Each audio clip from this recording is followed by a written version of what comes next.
Hello. And my wolf says hello as well. This is a second library world tour.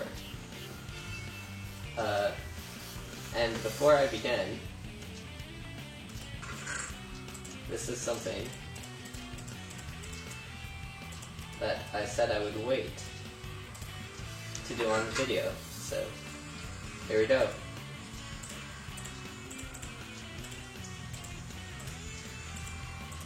It's happening. This is probably the richest I've ever been in a Minecraft world. There we go. One stack.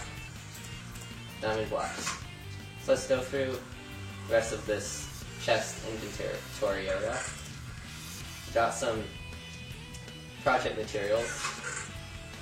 Some wood. Books. Or music disc, of course. Some redstone. Some parts. Let's see, we've got cobble, feathers, leather, flint, some mossy stone, tools, books. We've got some looting, efficiency, fortune, so the outro affinity there. Let's see what else. Got ender pearl. Oh, we have all the ender pearl. Okay, let's see. Here's some stuff. My valuable items chest. Got some saddles. Lots of chainmail armor. A bunch of name tags. 2 wither skulls. You can see the beacon out there. Dirt.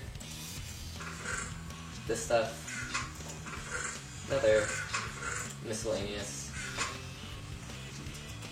Got some. I actually did not know that zombies should spawn with iron and diamond armor until it happened. So that was actually very surprising. And I'm glad I got the helmet drop from there. Fish.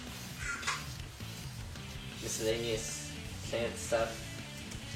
Quartz and stone. Sand clay. All that good stuff. Snow and ice. Sand. Miscellaneous items. We got. Okay, for some reason, nearly every axe I enchanted has fortune on it, and it's a little bit annoying at times. Beat down stick. And a golden shovel for claims. Let's see what else. Got some mob drops. Potions. Okay, so this is my house. It's actually very high in the sky. You drop down.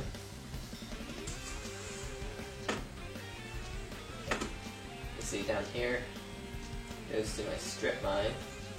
It's wood farm. This used to be a villager farm. There used to be villagers in here, but a while ago there was this glitch that happened in which every animal disappeared, even the name tag ones, which was bad. So here's my horse. Actually, speaking of which, I'm going to jump back to my home and grab some food. Some from me, but then also in honor of Pause on Pause and his little mishap in the UHC. Here's my horse, Riptide. There's a golden apple. There you go. Do you enjoy it? Yes, it's good. Delicious. Alright, let's see. We got the mushroom farm here. For here's a AFK fishing farm, which is very helpful for getting name tags. Not have too much in here now. Standard beacon. Now it has strength 2. This is an obsidian farm. It gets patched in 1.8 though, so that won't be good.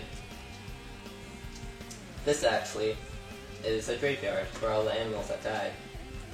I had the whole, let's see, Grum, Dinnerbone, Jap thing going.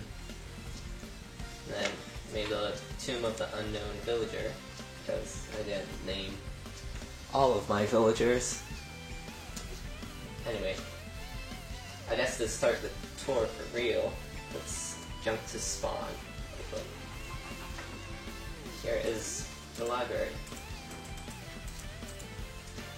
This is one of the only buildings put in creative by the admins, and protected all around here. I do have a shop though, over here. That's a Spleef Arena they put in, but then there's one of my friend's shops, and my shop right next to it. So, let me check this out real quick.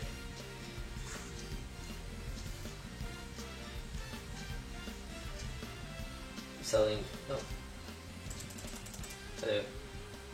selling music discs, all music discs, and enchanted diamond swords, and jukeboxes, and horse armor, because I have a ton of that. Let's actually see if we have any profit right now.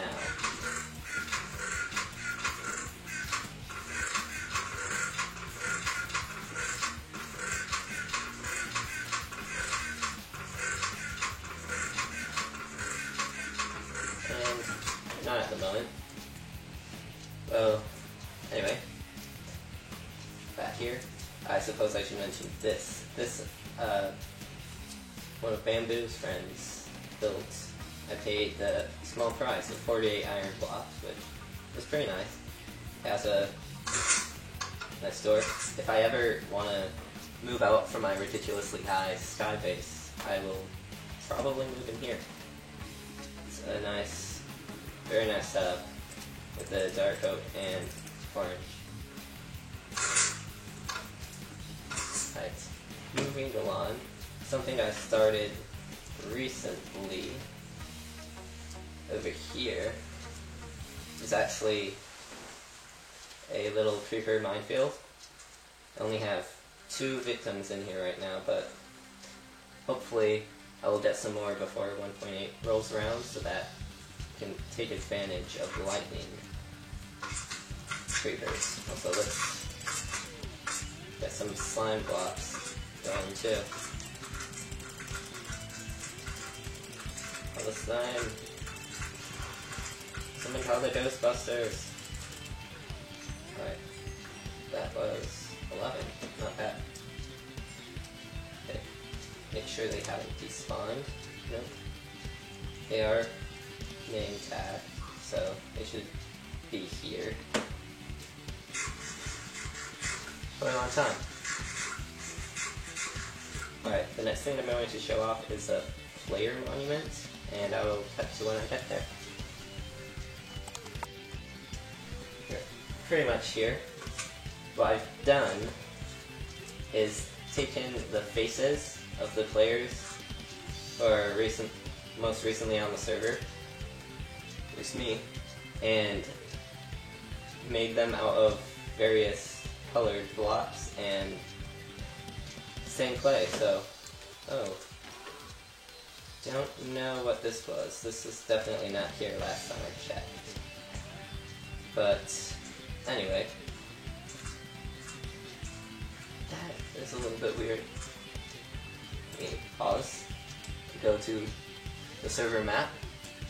You'll see, if you zoom in, let me take off this red, you can see this is what it looks like from the top. So it's actually pretty cool, I think. Jump back in here. Alright. Oh yes, you may have seen Bamboo's faces off in this direction. And make my way over there real quick. I won't go into too much detail about Bamboo's place, but he does have a little nether portal farm, and it does look pretty cool. So there's the top, and oh, you're not burning. Alright.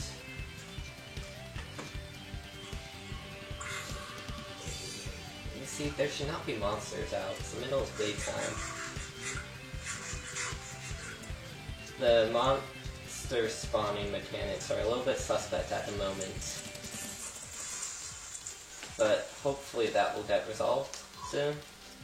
Because monster spawners, like the one I showed off in the previous world tour, those kinds of things don't work like they should. And sometimes you'll be wandering around in the middle of the day and find monsters that should have despawned. Alright. These things spawn pigmen. Another thing over here that I built. Oh. This little zombie dungeon finder. So what happens, this principle was based off something I saw in one of Etho's videos. It's a little bit, slightly different, but the principle is the same. If we take out, no, these switches need to stay, actually. Oops, I don't even know what I'm doing. Basically, these dark spots are glitches created by top half slabs and bottom half slabs. The lighting formula thinks it's one block each, and thinks that these two blocks down here aren't being lit, even though they have access to light. So that lets the zombies only spawn in these certain locations. So Etho used it to rule out zombie villagers. I might have to do that because my villagers all disappeared somehow. But I usually use this for find chainmail zombies and trying to get some chainmail pieces because I love chainmail pieces. Alright, next on the tour. Let me work to the mesa real quick. This is a large mesa that we cleared out for getting all the stained clay. These two layers I'm stained in right now, they they were composed of entirely hardened clay, so not stained at all. And that's good because this stuff, it's useless because it's orange and we can't change the colors. But below this, you'll find there are 4 more layers of stained clay, so there's plenty of stained clay to go around. Let's see what else. Right, the biggest thing we have is an Enderman farm, which is, it's turned off right now, but the reason why is that this is compatible with payment. So how this works, we have a couple of anvils here. Let me check the chest first. Okay, so what would normally happen, you would drop in a gold block. The Stalker would only pick it up if it was a gold block. It could pick it up if it was a furnace. So we will rename these furnaces, which one after 1.8 comes out, because it's way too expensive right now.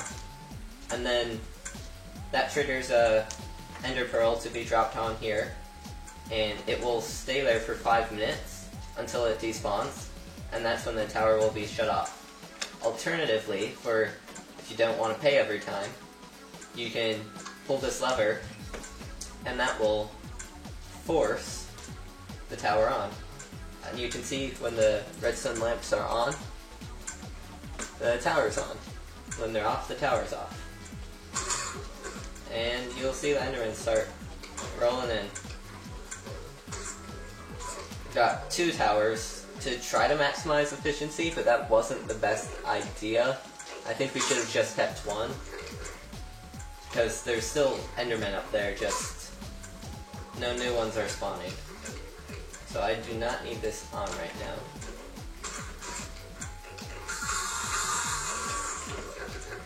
And now, once you turn it off, any ones that do sneak down will die from damage.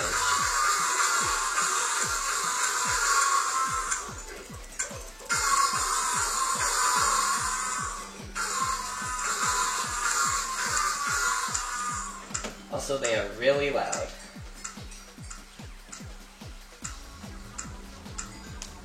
Alrighty.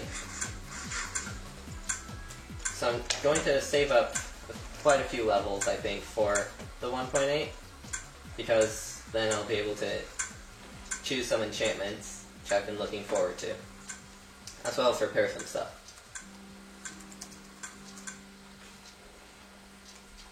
Alright, so I think for the next part of the tour, I'll go up here. I never really explained what this was. Right here, we used to have a sheep farm until all the animals despawned again, for some reason. Up here we've got a automatic potion brewery, so nothing's in there right now. Mundane potion. I will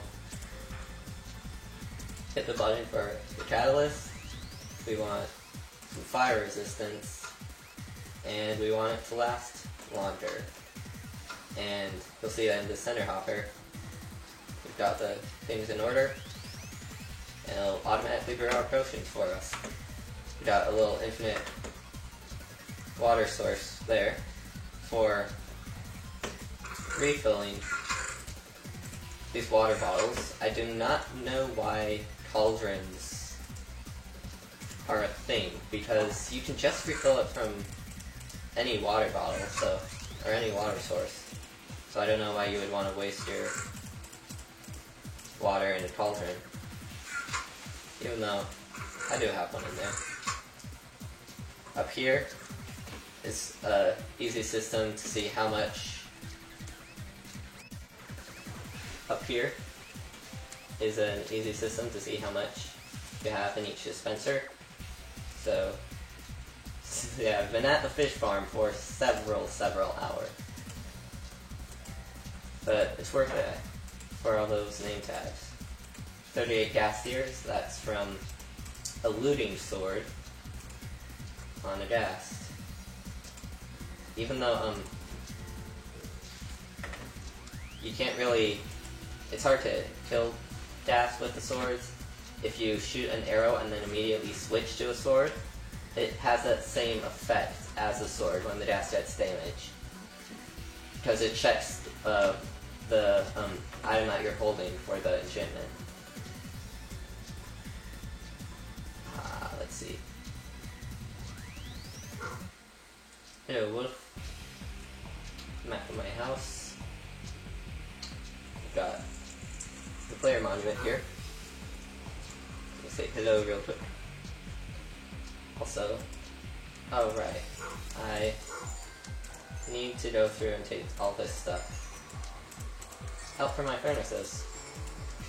Where are my furnace? Anything in these bottom rows?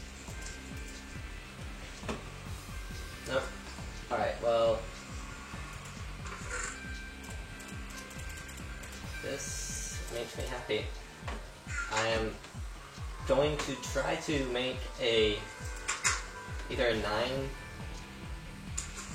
times beacon with 9 beacons, even though there are only 6 effects, so I might do 6, but if I go to my home in the nether real quick, also I can spell. You'll see I've been half slabbing a large area. I'm trying to focus wither skeleton spawns and make a spawner, but like I said, monster spawning on the server is weird, so I'm not sure if it will actually work. If we go over to the map real quick and come to my location and see the actual extent of slabbing that I have done. And it's quite a lot, so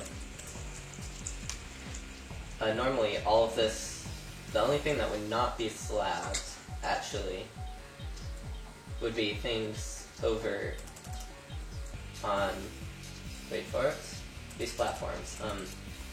These are actual top half slabs, so things can spawn on here. And what you would normally want to do is have these be shifting floors so that as soon as they spawn, they fall down into the grinder and HP farm section.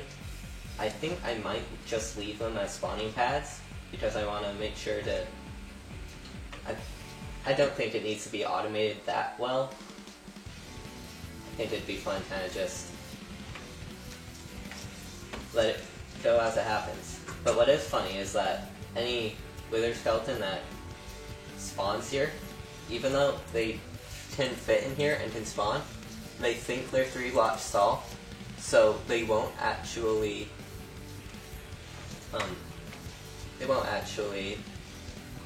look at you. They can't attack you and can't move.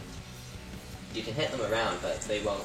Their AI doesn't think that should be possible. Let's see, is there a way to keep a pulsator active? Because hers keeps shutting off when no one is in the chunk.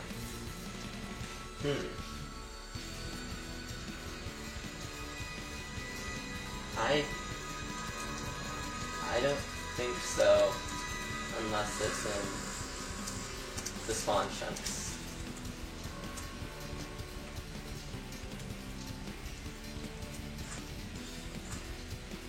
Because I think those fast clocks don't work very well.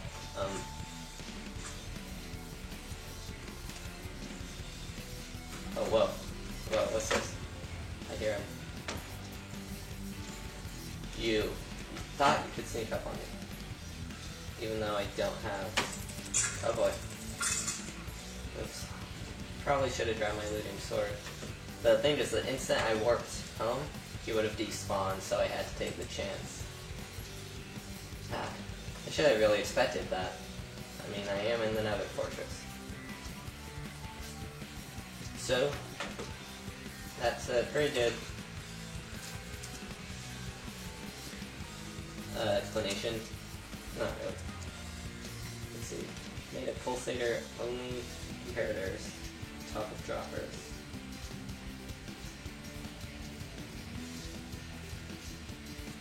Yeah, I'm not too sure.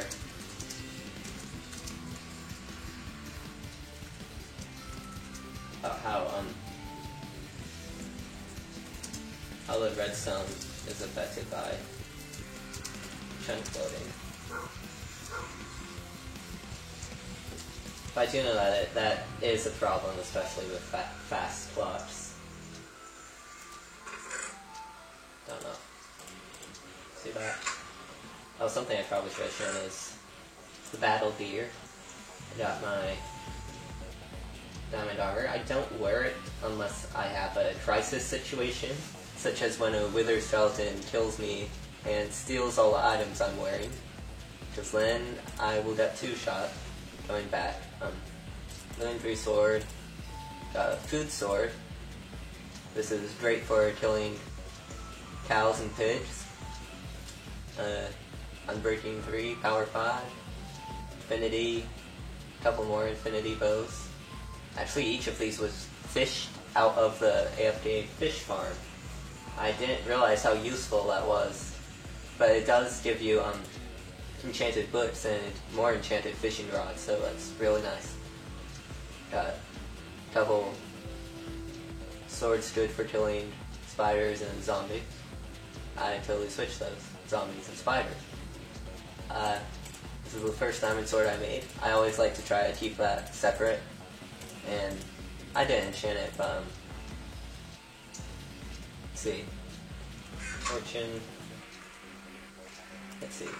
I did take out these mushroom blocks. I know in 1.8 they will not be distinguishable really anymore. I'm not sure if these ones will stay in the game. If so, I should probably stock up on that, but there we go. That's from Silk Touch Axe, which should be in here. Maybe it's down there. Anyway, Silk Touch shears. It's actually very hard to come by. You need a Silk Touch book to actually put them on the shears. But that's good for getting cobwebs. I'm not entirely sure what I'm going to do with yet, but it will be something. So obviously I still have to do a lot, and I'm still working on a couple parkour areas, and yeah, I think I'll wrap up the tour with this block. It got struck by lightning, and I decided to just leave it lit because it was netherrack, and I know it's gonna stay lit forever, so that's nice. Awesome. See you guys next time.